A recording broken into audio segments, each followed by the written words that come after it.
Iran America ആണവ പദ്ധതിയെക്കുറിച്ചുള്ള ചർച്ചകളിലെ ഒരു പ്രധാന പങ്കാളിയായി നിലനിൽക്കുന്ന രാജ്യമാണ് റഷ്യ. നിലവിൽ ഇറാന്റെ ഉയർന്ന സമ്പുഷ്ടമായ യുറേനിയം സംഭരിക്കുന്നതിലോ കൈകാര്യം ചെയ്യുന്നതിലോ സാധ്യതയുള്ള ഒരു ലക്ഷ്യസ്ഥാനമായി റഷ്യ ചർച്ചകൾ ഉയർത്തിക്കാട്ടുന്നുമുണ്ട്. അത്തരത്തിലുള്ള റിപ്പോർട്ടുകളും പുറത്തു വന്നിരുന്നു. ഒമാന്റെ മധ്യസ്ഥതയിൽ റോമിൽ അമേരിക്കയും ഇറാനും തമ്മിൽ നടന്ന 4 മണിക്കൂർ നീണ്ട പരോക്ഷ ചർച്ചകളിൽ കാര്യമായ പുരോഗതി ഉണ്ടായതായിട്ടാണ് ഉദ്യോഗസ്ഥർ കൂടുതലും അറിയിക്കുന്നത്. 2018 തന്റെ ആദ്യ ഭരണകാലത്ത് ഇറാനും ലോകശക്തികളും തമ്മിലുള്ള 2015 ആണവ കരാർ ഡൊണാൾഡ് ട്രംപ് ഉപേക്ഷിക്കുകയായിരുന്നു. കൂടാതെ ആണവായുധം വികസിപ്പിക്കുന്നതിൽ നിന്ന് തടയുന്ന ഒരു പുതിയ കരാറിൽ വേഗത്തിൽ എത്തിയില്ലെങ്കിൽ ഇറാനെ ആക്രമിക്കുമെന്ന ഭീഷണിയാണ് ഇപ്പോൾ ഡൊണാൾഡ് ട്രംപ് പ്രധാനമായിട്ടും ഉയർത്തുന്നത്. റോമിൽ നടന്ന ചർച്ചകളുടെ കേന്ദ്ര ബിന്ദുവായ ട്രംപിന്റെ പ്രത്യേക ദൂതൻ സ്റ്റീവ് വിറ്റ്കോഫും 60 ദിവസത്തിനുള്ളിൽ ഒരു കരാർ പൂർത്തിയാക്കണമെന്ന ആഗ്രഹത്തിലാണ് ഇപ്പോൾ നിലനിൽക്കുന്നതെന്നും പറയാം. പക്ഷേ ആ വിശ്വാസത്തിന്റെ അളവും ചർച്ചകളുടെ സാങ്കേതിക സ്വഭാവവും മറ്റും നോക്കുകയാണെങ്കിൽ അത്തരമൊരു വേഗത്തിലുള്ള കരാറിന് സാധ്യതയില്ലെന്നാണ് ഇറാൻ വിദേശകാര്യമന്ത്രി അബ്ബാസ് അരാഗ്ചിയുടെ വിശ്വാസം. അന്താരാഷ്ട്ര സമൂഹത്തിന്റെ എതിർപ്പുകൾ മറികടക്കുന്നതിനുള്ള രഹസ്യ ആണവായുധ ഗവേഷണത്തിന് നീണ്ട ചരിത്രം ഇറാൻ എന്ന രാജ്യത്തിന് നിലനിൽക്കുന്നുമുണ്ട്. 50 വർഷത്തിലേറെയായി ഇറാന് സിവിലിയൻ ആണവോർജ്ജ പദ്ധതിയുണ്ട് എന്നതും ഒരു പ്രത്യേകതയാണ്. 1950കളിൽ ഷാ പഹ്ലവിയുടെ ഭരണകാലത്ത് അമേരിക്കയുടെ പിന്തുണയോടെയും സഹായത്തോടെയുമായിരുന്നു ഇറാൻ ആണവ പദ്ധതി കൂടുതലും ആരംഭിച്ചത്. 1958 അന്താരാഷ്ട്ര ആണവോർജ്ജ ഏജൻസിയിൽ അവർ അംഗമാവുകയും ചെയ്തു. 1963 ഇറാൻ ഭാഗിക ആണവ പരീക്ഷണ നിരോധന ഉടമ്പടിയിൽ ഒപ്പുവെച്ചു. കൂടാതെ അത് അംഗീകരിക്കുകയും ചെയ്തു. 1967 ആറ്റം ഫോർ പീസ് പ്രോഗ്രാമിന്റെ ഭാഗമായി അമേരിക്ക ഇറാന് ഗവേഷണ റിയാക്ടർ നൽകിയിരുന്നു. 1970 അവർ ആണവായുധ വ്യാപനം തടയാനുള്ള കരാർ അംഗീകരിക്കുകയും ചെയ്തു. 1974 ഇറാന്റെ ആണവോർജ്ജ നിയമനം പ്രധാനമായിട്ടും പ്രഖ്യാപിച്ചിരുന്നത്. 1970കളുടെ മധ്യത്തിൽ ഫ്രാൻസ്, പശ്ചിമ ജർമ്മനി ഉൾപ്പെടെയുള്ള രാജ്യങ്ങളിൽ നിന്ന് ഇറാൻ ആണവ സഹായങ്ങളും ലഭിക്കുകയുണ്ടായി.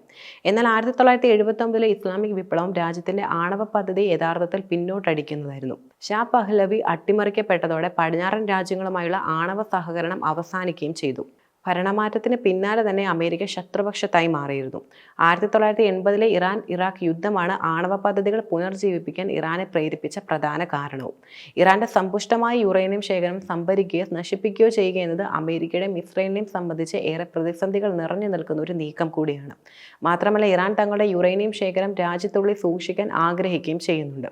പക്ഷേ അമേരിക്ക ഇത് നിരസിക്കുകയോ ശേഖരം നശിപ്പിക്കുകയോ റഷ്യ പോലുള്ള മൂന്നാം രാജ്യത്തിന് കൈമാറുകയോ ചെയ്യുമെന്ന് ആവശ്യപ്പെടുകയാണ്. ഇറാന്റെ ആണവ പദ്ധതി പൂർണ്ണമായും പൊളിച്ചു മാറ്റാനുള്ള ശ്രമങ്ങളാണ് അമേരിക്ക കൂടുതലും നടത്തുന്നതെന്ന് ഇറാന് പൂർണ്ണ ബോധ്യവുമുണ്ട്. അമേരിക്ക കരാറിൽ നിന്ന് പിന്മാറിയാൽ ഇറാന്റെ നഷ്ടം അമേരിക്കയായിരിക്കും നികത്തേണ്ടി വരുന്നത്. ഇതിനായി സാമ്പത്തിക പിഴ എന്ന ആശയം ഇറാൻ മുമ്പ് മുന്നോട്ട് വെച്ചു കഴിഞ്ഞു. പക്ഷേ ഒരു കരാറിന്റെ അഭാവത്തിൽ നടപ്പാക്കാൻ സംവിധാനം ഇപ്പോഴും അനിശ്ചിതത്വത്തിലാണ് നിലനിൽക്കുന്നത്. ഇരു വിഭാഗങ്ങൾക്കിടയിലും ഉയർന്ന തോതിലുള്ള അവിശ്വാസം കാര്യമായി തന്നെ നിലനിൽക്കുന്നുമുണ്ട്. അതിനാൽ തന്നെ അമേരിക്ക കരാർ ലംഘിക്കുകയാണെങ്കിൽ കൈമാറിയ ഉയർന്ന സമ്പുഷ്ടമായ യുറേനിയത്തിന്റെ ശേഖരം ഇറാനിലേക്ക് തിരികെ നൽകാൻ റഷ്യയെ അധികാരപ്പെടുത്തുക എന്നതായിരിക്കും മുന്നിലുള്ള ഒരേ ഒരു മാർഗം എന്നും പറയാം. റഷ്യ പോലുള്ള ഒരു മൂന്നാം രാജ്യത്തിന് ഈ ശേഖരം കൈമാറാനുള്ള സാധ്യത ഭാവിയിൽ കരാർ തകർന്നാൽ ഇറാന്റെ യുറേനിയം തിരിച്ചു പിടിക്കാനുള്ള ഒരവസരമായിരിക്കും ലഭിക്കുന്നത്. അത്തരമൊരു ക്രമീകരണം ഭാവിയിലെ അമേരിക്കൻ ഇറാൻ ബന്ധത്തിൽ റഷ്യക്ക് നിർണായക പങ്ക് നൽകുവാനുള്ള സാധ്യതയാണ് ഏറെയുമുള്ളത്. കൂടാതെ 2015 കരാറിന്റെ നിലവിലെ ഉറപ്പ് നൽകുന്ന ജർമ്മനി, ഫ്രാൻസ്, UK തുടങ്ങിയ അമേരിക്കയുടെ യൂറോപ്യൻ പങ്കാളികളെ ഇത് യഥാർത്ഥത്തിൽ നിരാശരാക്കും. ഇറാനോ അമേരിക്കയോ UN ഭാവിയിൽ ഒരു പ്രധാന പങ്ക് നിലനിർത്താൻ ഒരിക്കലും ആഗ്രഹിക്കുന്നില്ല എന്നതും ഒരു യാഥാർത്ഥ്യമാണ്. ചർച്ചകൾക്ക് പ്രധാനപ്പെട്ട ഒരു സ്ഥലമായി ഇറ്റലിയെ തിരഞ്ഞെടുക്കുന്നതിന് പിന്നിലും വലിയ കാരണമുണ്ട്.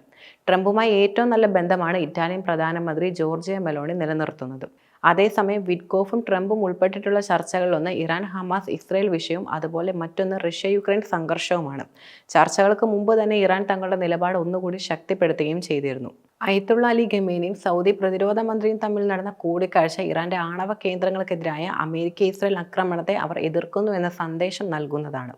സമാധാനപരമായ ആവശ്യങ്ങൾക്കായി ആണവോർജ്ജം വികസിപ്പിക്കാനുള്ള അവകാശം നിലനിൽക്കുന്നതിനൊപ്പം തന്നെ ഇറാൻ ആണവായുധങ്ങളിൽ നിന്ന് ഉപരോധങ്ങളിൽ നിന്ന് പൂർണ്ണമായും മുക്തമാണെന്ന് സ്ഥിരപ്പെടുത്തുന്നതിന് ന്യായമായതും അതുപോലെ സുസ്ഥിരം ബന്ധിതവുമായ ഒരു കരാറിൽ എത്തിച്ചേരുക എന്നതാണ് ചർച്ചകളുടെ ലക്ഷ്യമെന്ന് ഒമാൻ വിദേശകാര്യ മന്ത്രാലയം നിലവിൽ വ്യക്തമാക്കിയിട്ടുമുണ്ട്.